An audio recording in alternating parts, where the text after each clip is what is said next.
Hi, there we go. Now I can see myself and what's going on. It was a little loud down here because there's a bunch of delivery trucks for right by restaurants and they're getting ready to open back up, but now it's calmed down a bit.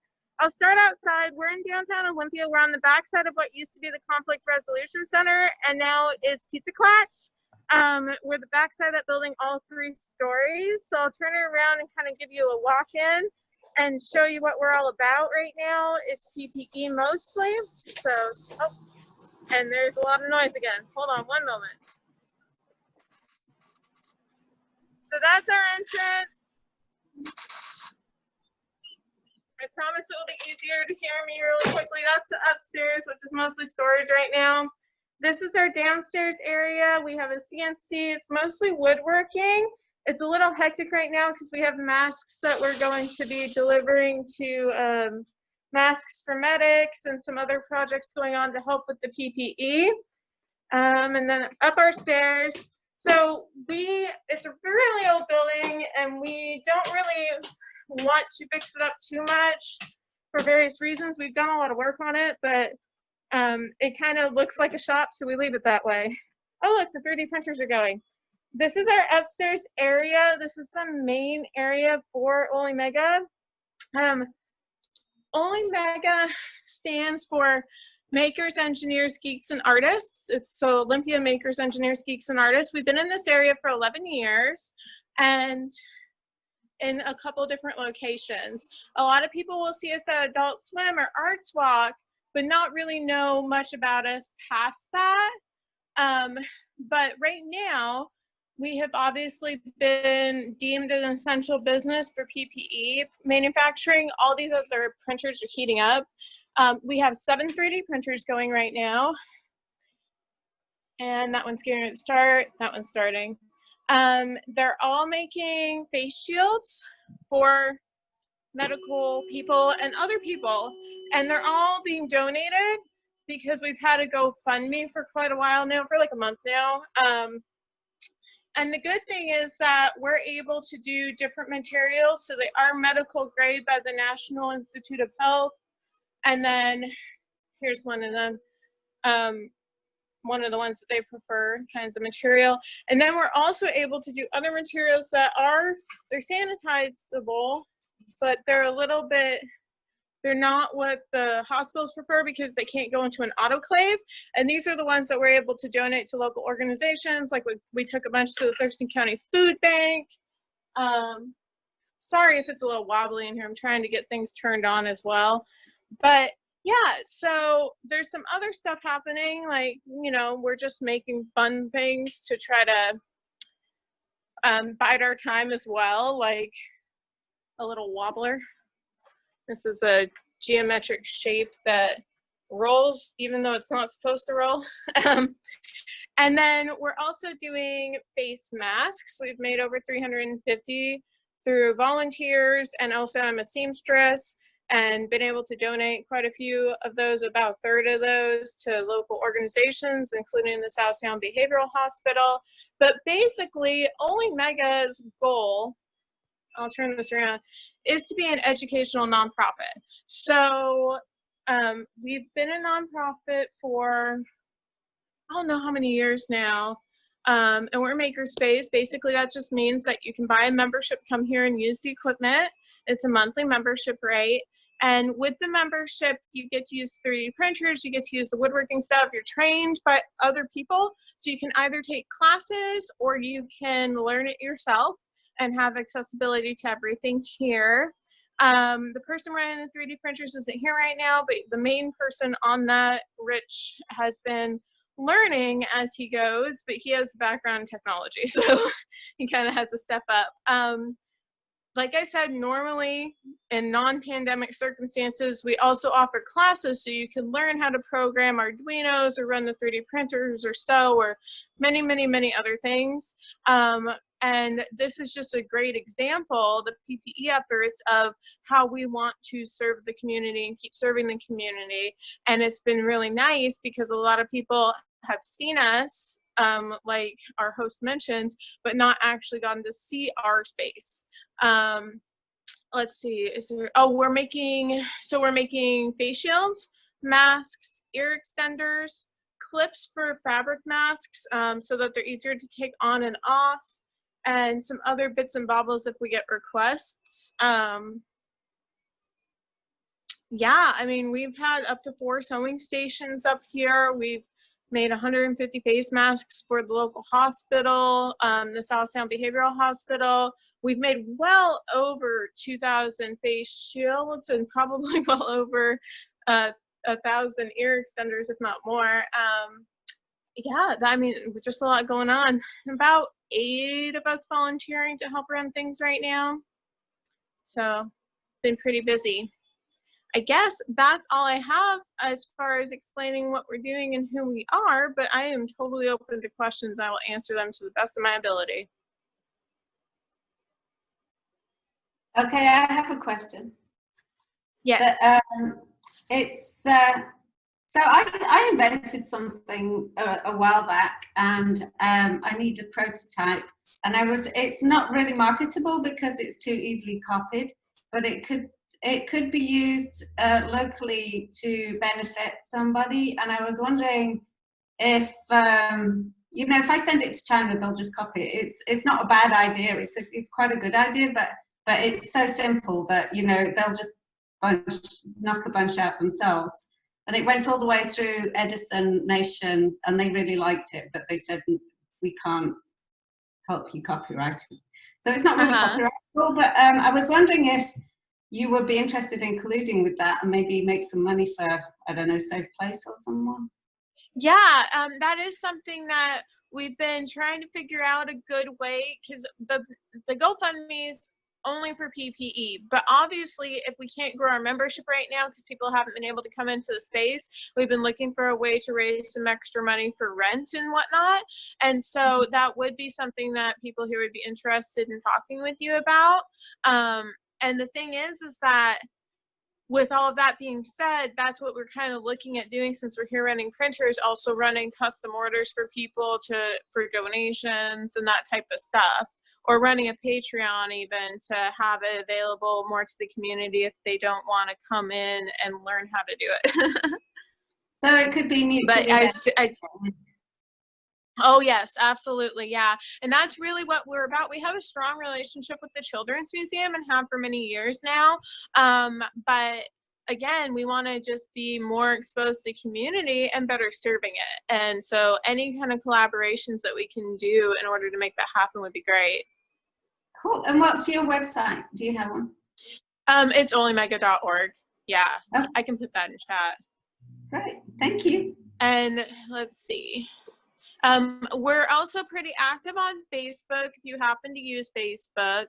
And we're really active on Meetup, more so than Facebook. So many of our members are tech people that they really don't care for Facebook so much. So they'll go to Meetup more often.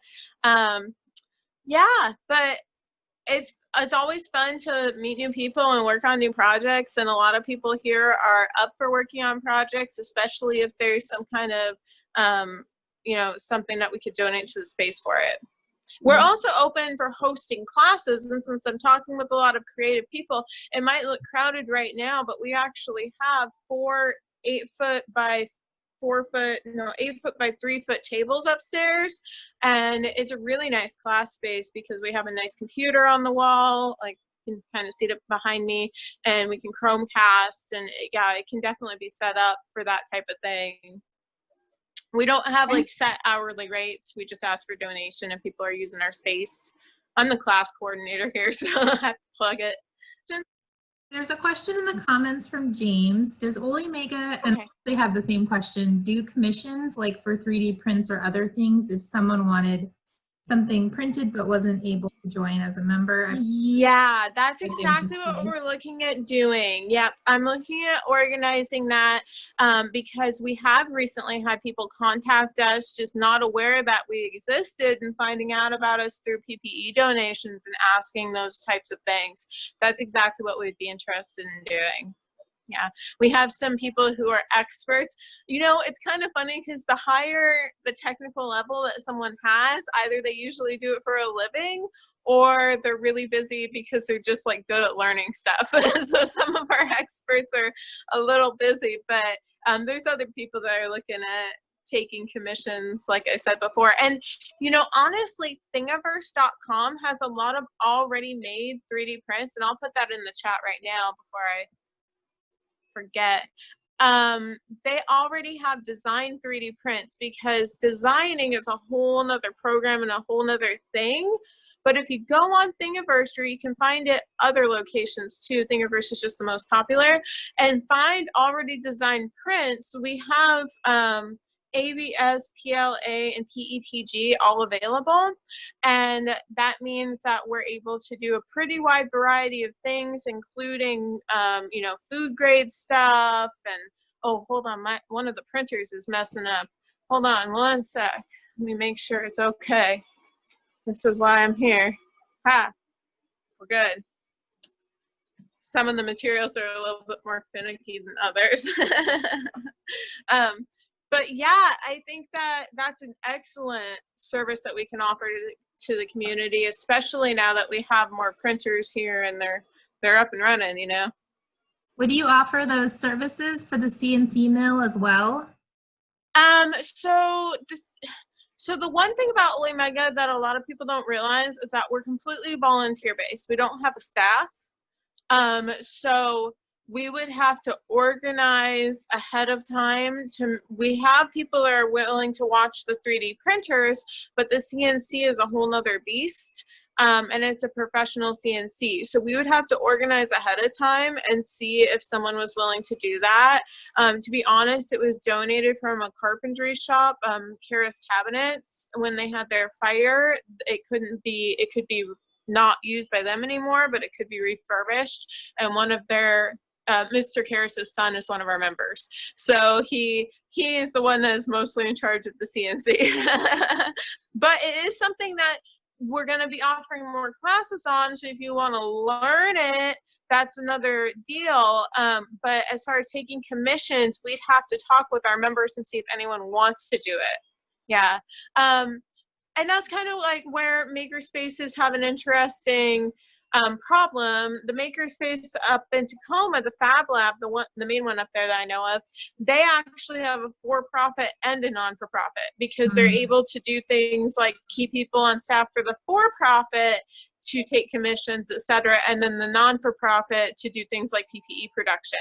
So we're looking at like maybe there's a way that we can make that happen.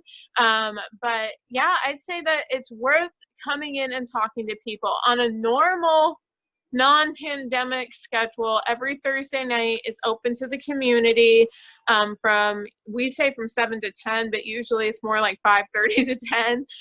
When people start showing up, it's an open house and people come in, and that's the best time to come in and say, I have this project, can anyone help me with it? And or I have this project and I'd like to commission somebody. Because the Children's Museum, sometimes we do things for free and sometimes they commission us to do it, and people are willing to take those commissions. So yeah, I'd say it's worth coming in or emailing and asking, and then we get you to the right people. Yeah. Very but cool. at the same time, we're really excited to have that CNC, and I'd like to see it get more use. My next question was going to be if you were all volunteer run. We've talked to a few different nonprofits now, and it's varied.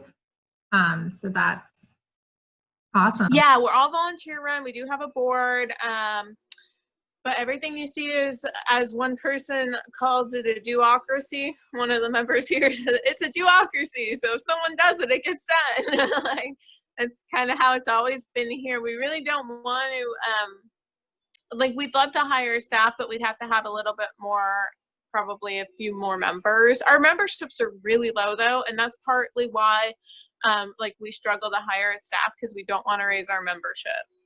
So it's right now, it's $20 a month for a membership, and you get like general member work times at set hours throughout the week, which of course hasn't been happening because of COVID-19, but it will, you know, start reopening up soon whenever we can do it safely with a lot of social distancing. And then we also have a $50 key holder membership, so you have 24/7 access to the space. So if people are going to use the space a lot, that's what we recommend.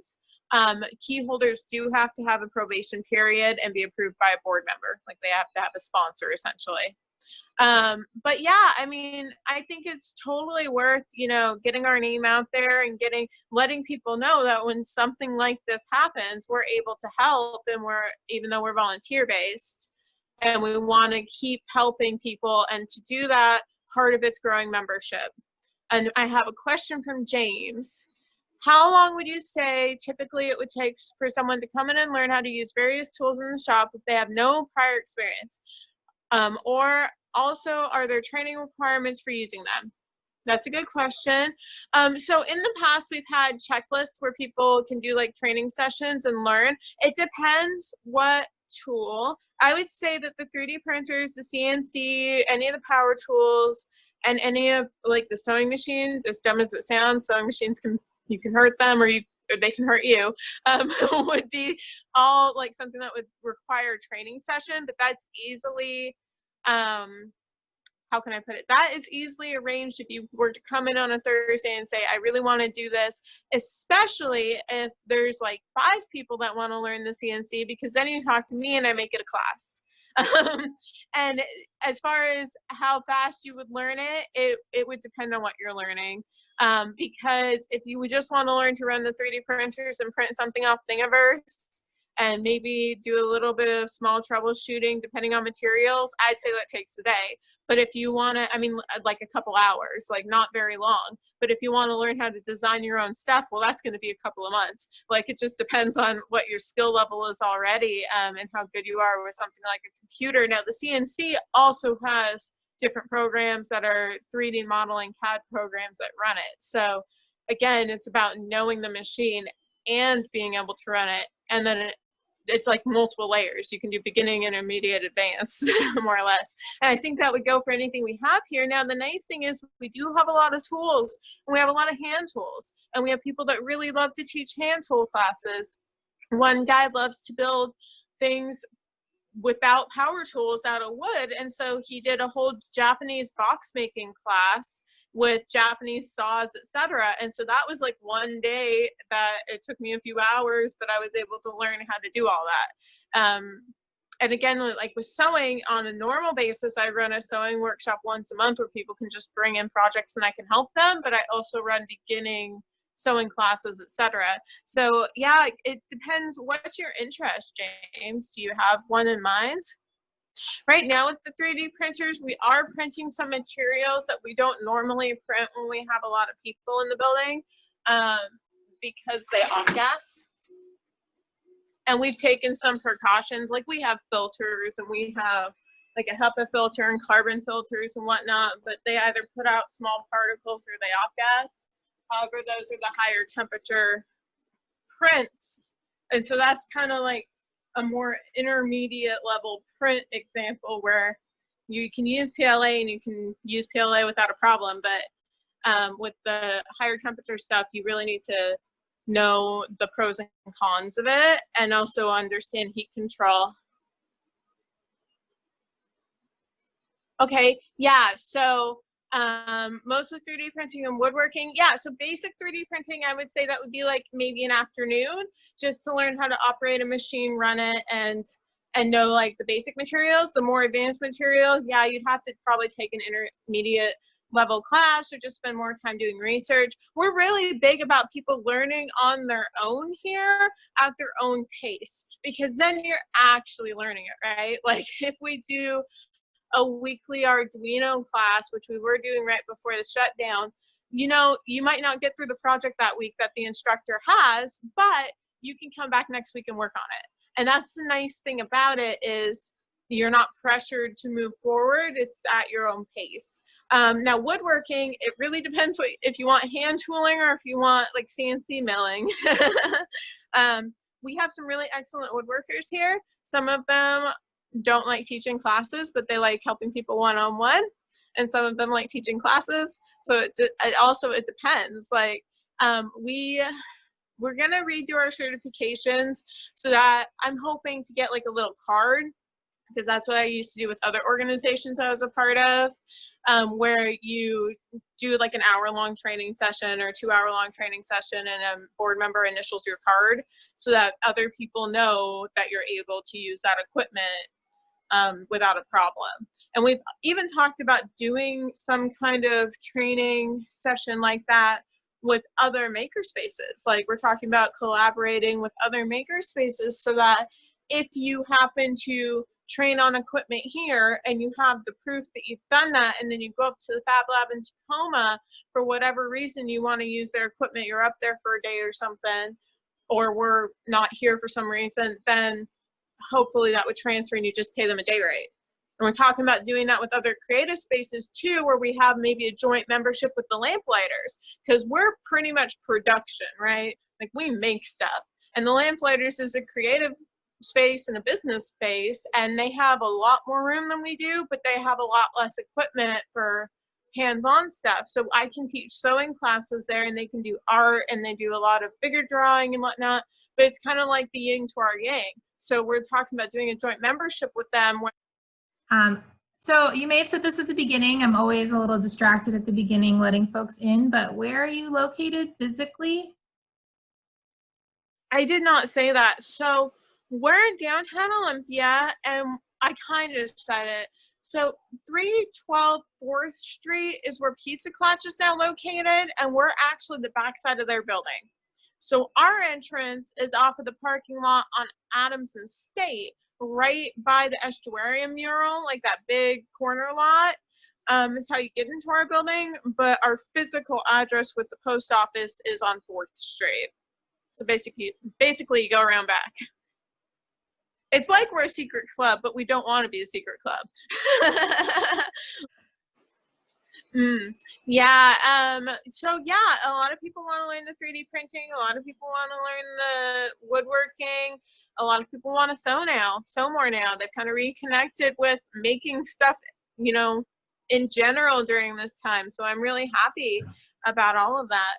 And just on a side note, because it officially starts today, I am a seamstress, and because wedding season has been truncated quite a bit due to all of this, I have masks for sale, but they're $10 each. So they're really high quality with wire and a pocket for a filter and different designs and whatnot. But that's pastpresentfuturestitching.com. Or I'm sorry, Past Present Future Stitching on Facebook. I don't have my website up yet. It will be up soon.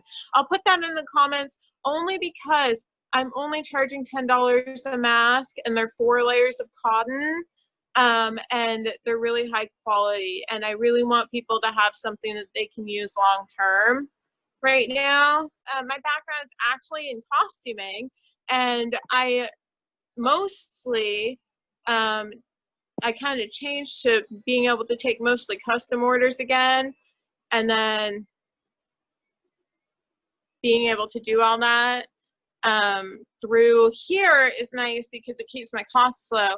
So yes, so engraving is something that we can do, but the thing is that you're still going to be having to find someone to design it, because just sending files with a picture doesn't actually translate to the CNC mill. I saw that question, because you have to then still put it into a 3D modeling program to be able to transfer it to the CNC mill and run it. So that would be something that would be possible, but again, you have to hire someone or find someone that's willing to do it or show you how to do it. So Diana asked about sending digital files and getting plates and for printing. And you're talking about the CNC mill, right? For 3D printing, 2D. Okay, so she said engraving, so I thought she meant the CNC. Well, I think you're talking about maybe, what is it called? A laser? We do not have a laser yet. We have a laser fund.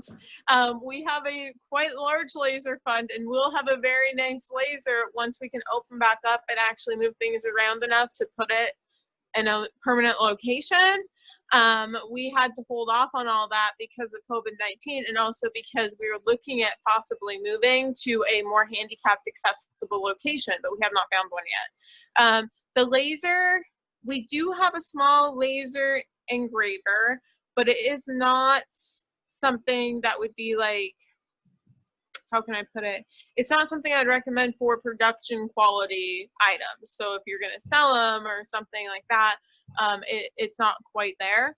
But yeah, we're definitely, in fact, you can see it on our board. Well, here, I'll show you. Yeah, we definitely have a laser fun right there. Oh, cool. So soon, sometime within the next few months, we will have a laser here. And we also have to do ventilation for it, so that ends up raising costs. It has to be properly ventilated. I can show you something that the current little laser engraver that someone here built.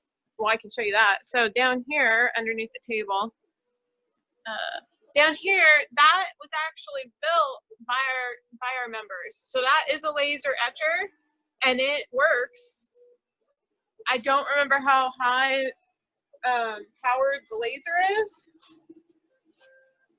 but it works. You can put a file into it and you can engrave it. That's my business logo. But it's not something where it's not cutting through materials. It's just etching. It's a little different. But yeah, a lot of things that can be etched on by a laser, cut by a laser, can also be engraved by a CNC mill, which is why I thought you were talking about the CNC. And our CNC is, I mean, it's professional. It's very, very, very nice. I was actually surprised to find out that for cosplay work, it's precise enough to carve into 1/4 inch EVOO foam. So if that gives you an idea, it can do very, very precise things. But again, someone has to put it into the right file format, which we want to teach classes on. So it would benefit everyone to be offering that. Yep. So anything else that, like, any ways that you guys see that we could be more involved in the community? We'd love to, you know, talk with people more just in general. And I know we've worked with Arbutus in the past. I know we've talked to SPSCC in the past and worked with them on some stuff. We work with the Children's Museum. We have a lot of connections, but we're always looking for more. So just emailing us or letting us know what you guys are interested in would be great. I'll put it in my email, although it's really easy. It's just laurel@olymega.org. But because I am the one that kind of does events and classes, I am the one that likes to collect the information on what people want. There we go. I probably make really funny faces when I'm trying to type.